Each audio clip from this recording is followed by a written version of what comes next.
আসসালামু আলাইকুম। আমার ইউটিউব চ্যানেলে সবাইকে আমন্ত্রণ। আজকে আমি তৈরি করব বিটের ডেকোরেশন।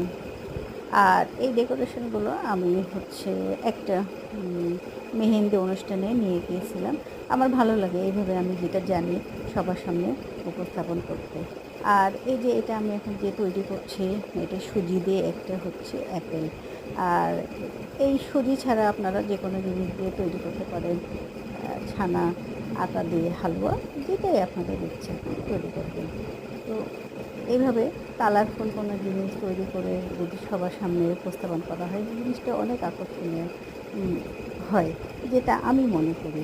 তো এই যে দেখেন, এইভাবেই আমি সমস্ত অ্যাপেলগুলো তৈরি করে ফেলবো। আর পাতা পাতা দেওয়ার জন্য আমি এখানে দিব লেবুর পাতা। এটাকে আমি ধুয়ে সুন্দর করে শুকিয়ে নিয়েছি।